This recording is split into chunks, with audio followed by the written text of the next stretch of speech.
Mana Dishome Kidavida. Welcome and welcome back to another episode of Dishome Kidavida. My beautiful name is Masaka Mudavidatiki. I am so excited to be back to this channel again to be taking you through another lesson of this amazing Kidavida. So today I wanted us to learn about these community members before we start talking about their language, or rather, my language, our language.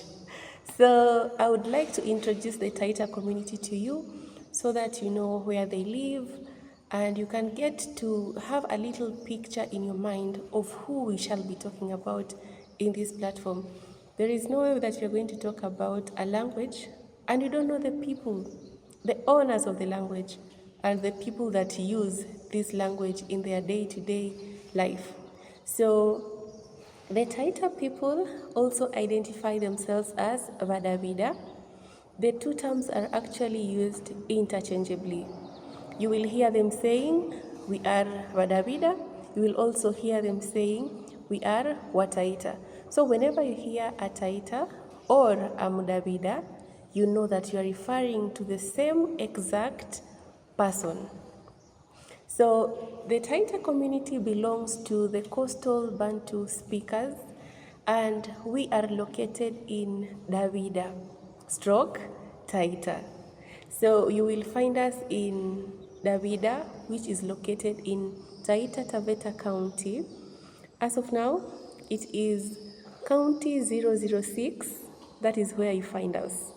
Taita Taveta County is divided into 4 sub-counties, and these are Wundanyi, Mwatate, Taveta, and Voi. Most of the Taita speakers are located in Wundanyi and Mwatate. You realize that Voi is a linguistically diverse region, so you will find that there are Taitas there. We also have Sagala speakers there. We also have the Taveta speakers there and other community speakers from other regions. And then we have Taveta sub-county, which is mostly inhabited by the Taveta speakers. But you will also find a few Taita speakers in Taveta. And the Taita community comprises of about 15 dialects, and these dialects include the following. We have Kichabia, Kibusi, Kibundanyi, Kimwanda, Kimbale, Kishamba, Kisungululu, Kimbololo, Kibongonyi, Kimgange, Kikidaya, Kibura, Kiberuga, Kironge, and Kikasigao. These dialects have what we call full levels of mutual intelligibility. What do I mean by this? Every speaker from each of the dialects that I have just mentioned can understand another speaker from a different dialect 100%. So that is what we call full levels of mutual intelligibility. We are able to understand each other fully despite the fact that we have a few differences, which I will also give examples so that you can see how different we are from each other. So you will find that Kimwanda, for example, is spoken by people that are located in a region called Mwanda. Kichabia, on the other hand, is spoken by people that are located in a region that is called Chabia. Kimbololo, on the other hand, is also spoken by people that reside in Mbololo. And another interesting thing is that we do not identify ourselves using the different dialects that we speak. So if you ask someone from Kishamba what language they speak, they will say they speak Kidabida. If you ask someone from Sungululu, for example, what language they speak, they will tell you they speak Kidabida.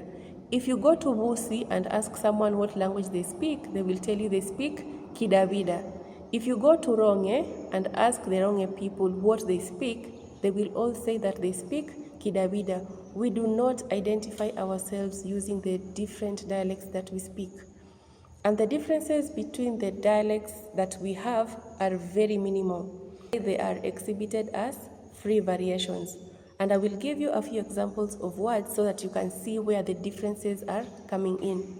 Some regions will use the sound ba instead of pa, and others will use the sound pa instead of ba in the same exact location in the same word. Let me give you examples of words so that you can know exactly what I mean by this. Father in Kidavida is Abba. There are those of us that say Abba, and there are those of us that say Apa. So father in Kitaita is Abba stroke Apa.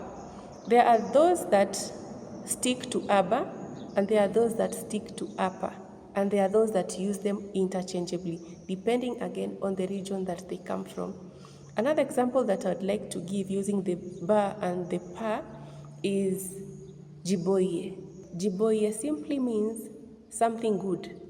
So others say jiboye, others say jipoye.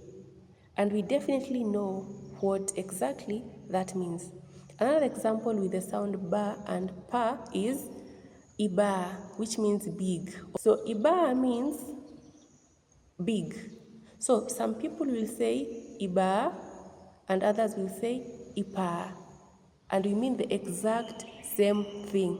The other differences comes with the sound ja and ja. Someone will say naveja vindo to mean I am eating food, but the same statement is used in a different region in Taita as naveja vindo, which means I am eating food. So one will say naveja vindo and another one will say navieja vindo. Ja and ja, same exact thing but different sounds. Another example that I would like to give for today is the use of ka and pa. Some people say ipwau, others say ikwau. Instead of using K, they use P, and instead of using P, others use K. Ikwau means yesterday night. So they will say ikwau, but others will say ipwau to mean the same exact thing. The other example that I would like to give is mzinyi pedu stroke mzinyi kedu. Mzinyi pedu stroke mzinyi kedu means our home, yani nyumbani kwetu. So some people will say mzinyi pedu using P, others will say mzinyi kedu using K, and that means exactly the same thing. Our home in Kiswahili, nyumbani kwetu. So those are some of the differences that are exhibited across the Taita dialects. Another last example of P and K is kwaru. Some people say kwaru, others say pwaru, and that is Arabit. Yes, some people call Arabit kwaru, others say pwaru. Those are some of the differences that are exhibited in the Taita dialects. Let's now do a summary of what we have been able to learn today. A person that speaks the Taita language is called Mdavida stroke Mtaita, and that is if it is one person. If they are many, we call them Vadavida or Wataita. Okay?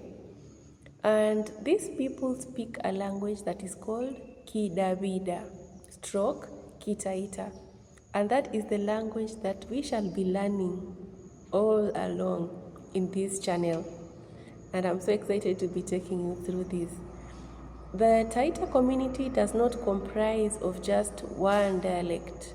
It comprises of different dialects which have been named based on different geographical locations. So that is what we are taking home today, and I'm looking forward to introducing the next topic to you, which will be the most basic, and it will be about the sounds that exist in the Taita language. I am so excited to be doing this, and welcome again to Dishome Kidawida. See you in my next video. Au revoir. Bye.